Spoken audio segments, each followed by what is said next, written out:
Welcome to Indo-European channel. I'm Dipinder Baba from Indo-European. My main purpose of making these videos is basically to give you information about various higher education opportunities in European Union.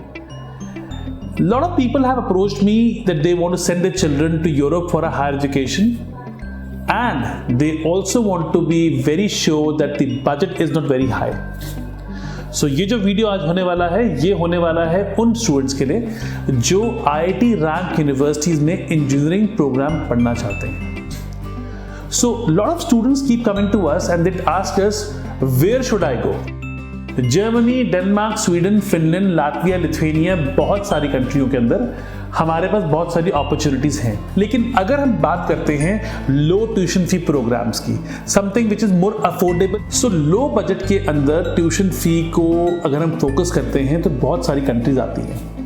Eastern Europe में बहुत countries हैं, northern Europe में कुछ countries हैं, but लोगों का जो understanding है वो ये है कि अगर ट्यूशन फी लेस है, कंट्री का साइज छोटा है, तो the education might not be very good. I differ from here. So basically आज हम बात करेंगे the tech universities of European Union. What is the meaning of tech universities? Tech universities का मीनिंग ये है एवरी यूरोपियन कंट्री के पास अपनी एक स्टेट टेक्निकल यूनिवर्सिटी होती है जो कि उनकी कैपिटल के नाम पे होती है मेजरली. इंडिया में हमारे पास IITs हैं जो कि हमारे मेट्रो सिटीज में हैं या कुछ मेट्रो से बाहर भी हैं, पर इंडिया में अगर आपने इंजीनियरिंग करनी है तो IIT से अच्छी एजुकेशन आपको कहीं नहीं मिल सकती, ये हम सब जानते हैं. तो जो IITs यहाँ पे हैं, अगर मैं उन्हीं की रेफरेंस में यूरोप में IIT की बात करूं तो मैं बात करूंगा टैलेंट टेक एस्टोनिया की, मैं बात करूंगा रीगा टेक लातविया से, हम बात कर रहे हैं विल्नियस टेक लिथुआनिया से, चेक टेक चेक रिपब्लिक से, वॉर्सो टेक वॉर्सो से, एंड बर्लिन टेक जर्मनी से. और भी बहुत यूनिवर्सिटीज हैं जो स्टेट के अंदर मिल जाएंगी आपको, जिनमें टॉप टेक्निकल प्रोग्राम्स अवेलेबल हैं, बट जो मैंने अभी नाम दिए ये सारी यूनिवर्सिटीज अपनी कंट्री की टॉप नॉच यूनिवर्सिटीज हैं. और इन सब कंट्रीज के अंदर जो ट्यूशन फीस है स्टूडेंट्स की वो अप्रोक्सीमेटली 2 लाख रुपीज से लेके 3.5 लाख रुपीज पर ईयर है.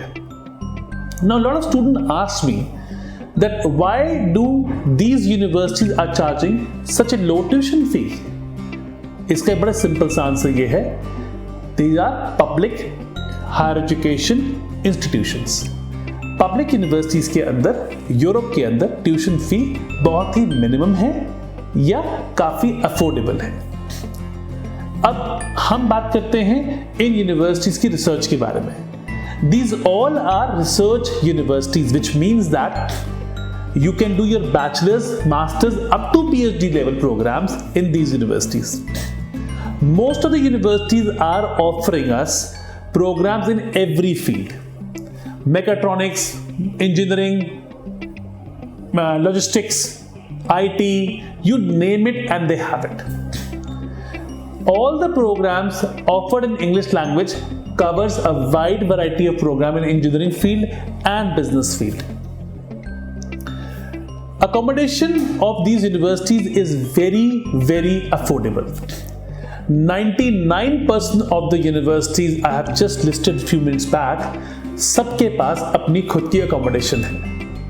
Average accommodation pricing is 10,000 rupees to 15,000 rupees per month. Low cost of food, because food cost isn't very high in these countries. Quality of education is there. Every university I just spoke about, all of them basically come in the QS World Ranking 500. There are hundreds of Indian students studying in these universities for many years.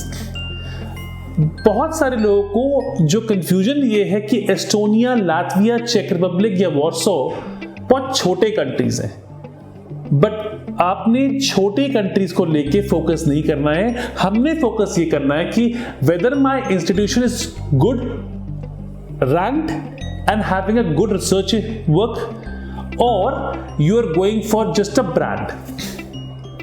Same program mechatronics will cost you in Sweden around about 20,000 euros per year. and the same program in Lithuania, Warsaw or Czech Tech University will cost you 3,000 to 4,000 euros. It is 1/3 of the price of Scandinavia.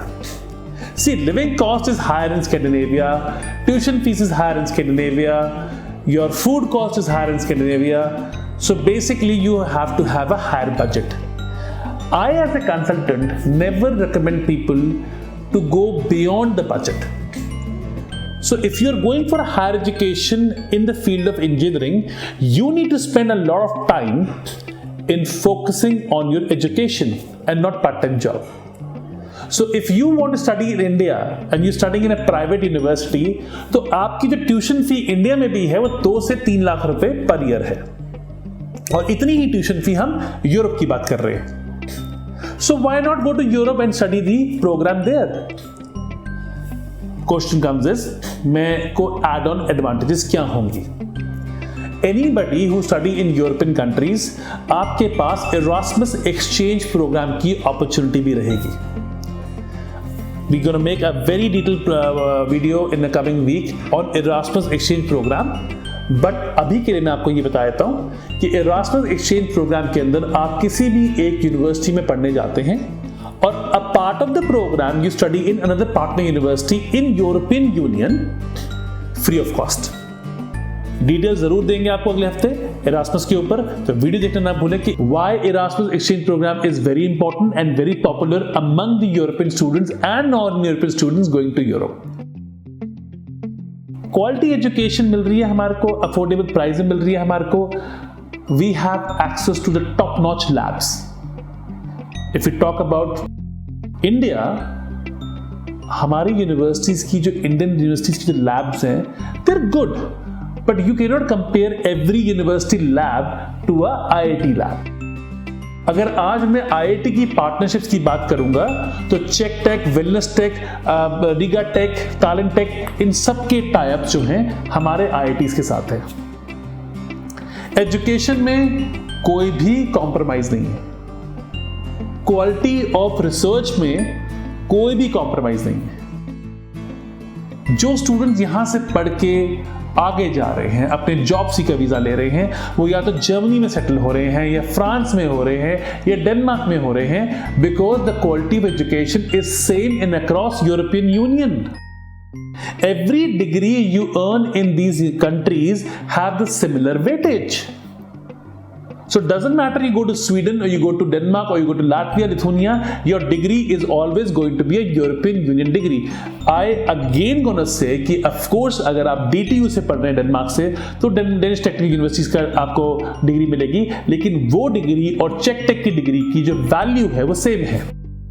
जैसे BTech अगर मैं यहाँ पे India में MIT university से कर रहा हूँ और बीटेक में आईआईटी से कर रहा हूँ, the value of the BTech of course package का डिफरेंस आ जाएगा, अपॉर्चुनिटी का डिफरेंस आ जाएगा, आपको रिसर्च अच्छी मिलेगी आईआईटी में. लेकिन अगर हम बात करते हैं दोनों स्टूडेंट्स को, अगर हम बात करते हैं दोनों ही स्टूडेंट्स बीटेक ही काउंट करेंगे. लेकिन ऑफ कोर्स क्वालिटी का फर्क आ गया.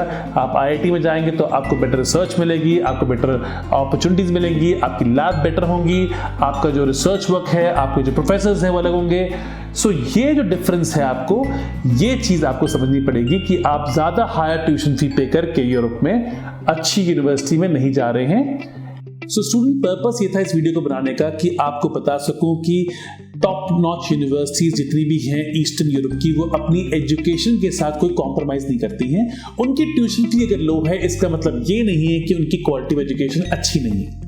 और इसीलिए मैं बहुत जल्द आपके साथ शेयर करने वाला हूं एक ऐसा वीडियो जिसके अंदर मैं सारी ही टेक्निकल यूनिवर्सिटी, कम से कम 5 से 6 टेक्निकल यूनिवर्सिटी जिनके नाम मैंने आपको इस वीडियो में दिए हैं, इन सब के साथ मिलकर एक ज्वाइंट वेबिनार करेंगे जिसमें आप सुन पाएंगे वो सारी अपॉर्चुनिटीज जो ये यूनिवर्सिटीज दे रही हैं इंडियन स्टूडेंट्स को for the next coming intake which is September 2021. जी हाँ, बिल्कुल सही सुना आपने. सितंबर 2021 के लिए अभी भी एप्लीकेशंस हम कर सकते हैं. एम्बेसीज खुल चुकी हैं Latvia, Lithuania, Riga tech and Vilnius tech के अंदर हम अभी भी एडमिशंस अप्लाई कर सकते हैं फॉर दिस इनटेक.